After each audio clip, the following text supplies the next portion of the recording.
사랑하는 시흥동산교회 성도 여러분, 좋은 아침입니다. 제가 먼저 사과의 말씀을 드립니다. 어제는 빨간 날도 아닌데 왜 시동의 메시지가 안 올라오나 궁금해하신 분들이 계신 줄 압니다. 무슨 특별한 일이 있었겠습니까? 단지 제가 너무 피곤한 나머지 혼절해버리듯 잠이 들었던 게 이유라면 이유겠죠. 시동을 위한 메시지를 시작한 이후에 한두 시간 늦게 올린 적은 있지만 아예 못 올린 것은 어제가 처음이었습니다. 여러분들의 양해를 구합니다. 자, 그럼 오늘 다시 심기일전하여서 다시 힘을 내보도록 하겠습니다. 여러분 153 감사 챌린지 노트, 주일에 그 노트를 한 권씩 받으신 분들은 어제 월요일 나에 대한 감사 내용을 기록하셨는지 모르겠습니다. 아직 안 하신 분들은 시간을 내셔서 나를 위한 감사의 제목 무엇이 있는지 곰곰이 묵상하면서 적어보시기 바랍니다. 저는 어제 제 자신에 대한 감사를 곰곰이 생각하며 적어봤어요. 막상 제 스스로에게는 감사한 적이 많이 없었다 보니까 뭘 적어야 할지 굉장히 막막했습니다. 하지만 좀 깊이 생각해 보니까 조금씩 생각나는 게 있어서 좀 적게 되었어요. 물론 모든 것이 다 하나님의 은혜로 된 것이지만 지난 15년가량의 목회자로 지내는 동안 버거운 순간, 가난하고 고단하고 또 외롭고 속상하고 막막했던 그 모든 순간들을 꿋꿋하게 잘 견디고 이겨왔음에 감사하다. 또 한 여인의 남편으로서, 새 아이의 아빠로서 그 자리를 지키면서 가족을 소중히 여기는 마음이 변치 않고 있음에 참 감사하다. 앞으로가 더 중요하겠지만 아직까지는 세상에 허튼 욕심 크게 안 부리고 만족을 누리며 살고 있음에 참 감사하다. 또 기초 대사량이 줄어서 뱃살이 늘고 있는 듯 하지만 전반적으로 건강한 듯 하여 참 감사하다. 또 제가 여러분들에게 다 말하기가 민망해서 다 나누진 않겠지만 이미 충분히 민망하니까요. 그렇게 하나하나 제가 스스로에 대한 감사의 제목을 찾다 보니까 지금까지 생각해 보지 못한 감사할 거리가 정말 너무나도 많더라고요. 여러분들도 여러분들 스스로에게 감사할 것들을 꼭 적어보시고 고맙다, 참 수고했다 라고 스스로를 격려하는 귀한 기회를 찾으시길 바랍니다. 여러분들 자신이 얼마나 소중하고 귀한 존재인지를 여러분들이 깨닫게 될 거예요. 자, 그럼 오늘 2021년 11월 23일 화요일 시동을 위한 메시지 지금 시작합니다. 오늘 우리에게 주신 하나님의 말씀은 사사기 10장 1절에서 18절의 말씀입니다. 사사기 10장 1절에서 18절의 말씀. 기드온이 첩을 통해 낳은 아들 누군지 기억하시죠? 아비멜렉이죠. 아비멜렉은 자기가 왕이 되고자 할 때 세겜 사람들에게 도움을 청합니다. 그때 세겜 사람들은 기드온의 다른 70명의 아들을 죽이는 데 도움을 주었고요. 아비멜렉은 그렇게 왕으로 추대가 되었죠. 그렇지만 세겜 사람들은 곧 아비멜렉을 배반하고 새 지도자를 세우려고 했는데요. 아비멜렉이 군대를 이끌고 밀란을 잠재웁니다. 세겜 사람들이 아비멜렉의 추격을 쫓아서 망대 안에 숨어 있었는데 아비멜렉은 그 망대 앞에다가 나무를 쌓고 망대를 불질러서 한꺼번에 그 안에 있었던 사람들을 태워 죽입니다. 굉장히 잔인한 복수였죠. 그것은 기드온의 70아들을 죽인 이 세겜 사람들을 향한 하나님의 복수이기도 했습니다. 아비멜렉이 거기에서 멈췄으면 될 것을 더 욕심이 났는지 북동쪽으로 18km를 더 올라가서 데베스라는 성읍을 공격을 합니다.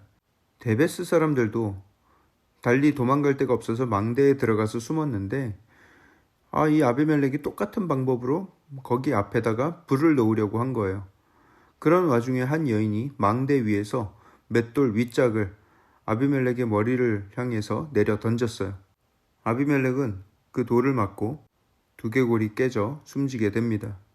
아비멜렉도 자신이 저지른 죄악에 대해서 그렇게 비참한 최후를 맞게 된 것이죠. 오늘 본문은 아비멜렉이 다스리던 그 3년의 시간이 끝난 이후의 상황을 기록하고 있습니다. 아비멜렉이 죽은 후에 이사갈 지파 출신의 돌라가 일어났습니다. 이름이 돌라예요. 뭘 달라는 건지.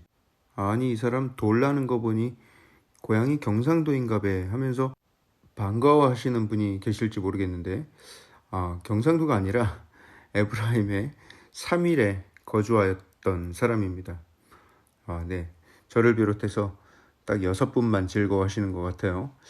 여튼 돌라는 자신의 기업을 뒤로 하고 에브라임으로 이주하여 살았던 사람입니다. 자신의 유익을 위해서 기업을 등지고 떠났다고 볼 수가 있는 거예요. 그가 죽은 뒤에 길르앗 지파의 야일이 일어나서 사사가 되었습니다. 그가 22년 동안을 사사로서 다스리는데 기드온 못지않게 그도 황제와 같은 삶을 동경했던 사람처럼 보입니다. 그에게 아들 30명이 있었고요. 여러분 일단 그것만 봐도 이 사람이 얼마나 힘을 과시하고 싶었는지, 얼마나 많은 아내를 두며 살았는지가 다 보이죠. 그리고 그 30명의 아들들에게 다 어린 나귀 한 마리씩을 주어서 타게 했다. 또 성읍을 30개를 가지고 있었는데 성읍의 이름을 하봇 야일, 야일의 마을이란 뜻인데요. 그런 식으로 다 자기 이름을 따서 자기의 영광을 그 각 성읍에 드러내려 했습니다. 아마 그 30개의 성읍도 30명의 아들들에게 각기 하나씩 맡기지 않았을까 예상이 되는 거예요.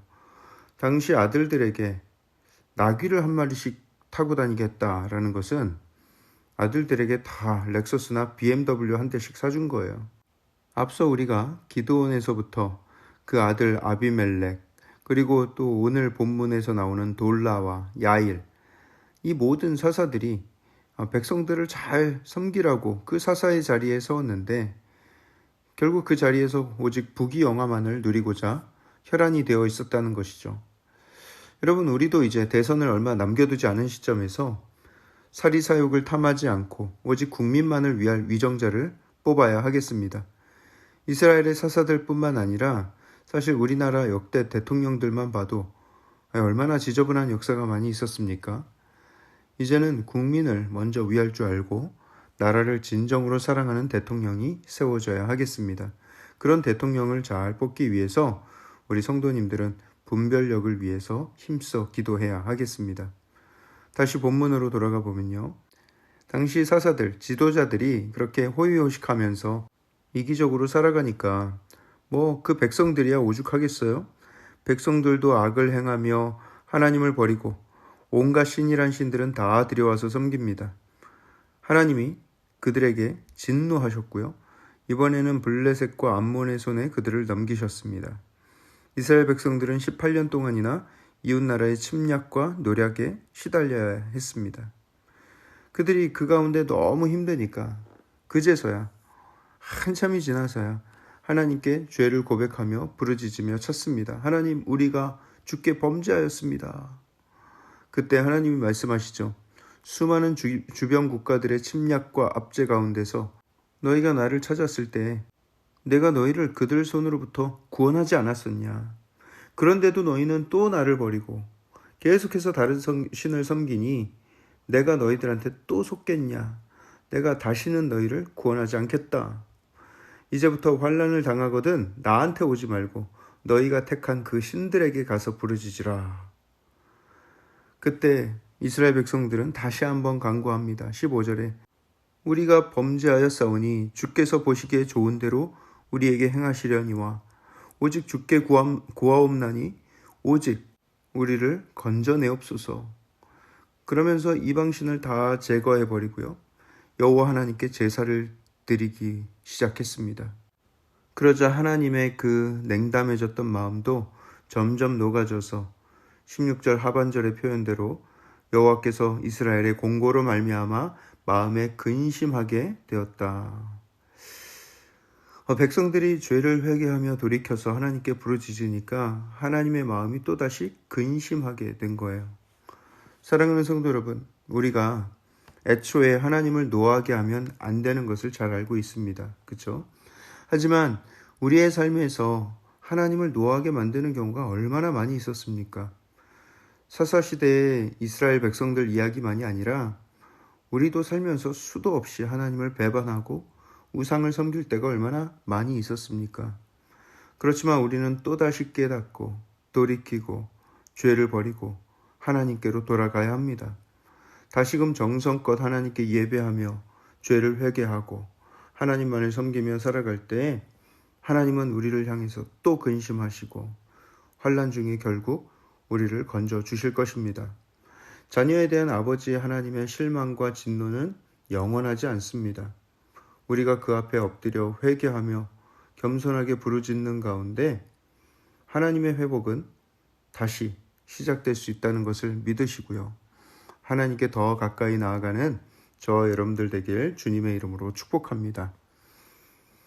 사랑의 하나님 감사합니다. 하나님께서 우리에게 가지고 계신 그 긍휼의 마음, 그 놀라운 사랑은 끝이 없고 변함이 없음을 오늘 말씀을 통해 깨달았습니다. 하지만 하나님, 우리가 가지고 있는 그 모든 우상숭배의 마음과 부귀영화를 향한 아버지 그 허튼 열정들을 다 버리고 오직 하나님만을 기쁘게 하며 하나님만을 예배하며 살기로 애쓰게 하여 주시고, 아버지 세상의 그 허튼 것에 마음을 빼앗겼다면 이제는 돌이켜 하나님께로 돌아와 예배하며 살게 하여 주시옵소서. 그때에 하나님의 회복이 있을 줄 압니다. 이 모든 말씀을 살아계신 예수 그리스도 이름으로 감사하며 기도합니다. 아멘.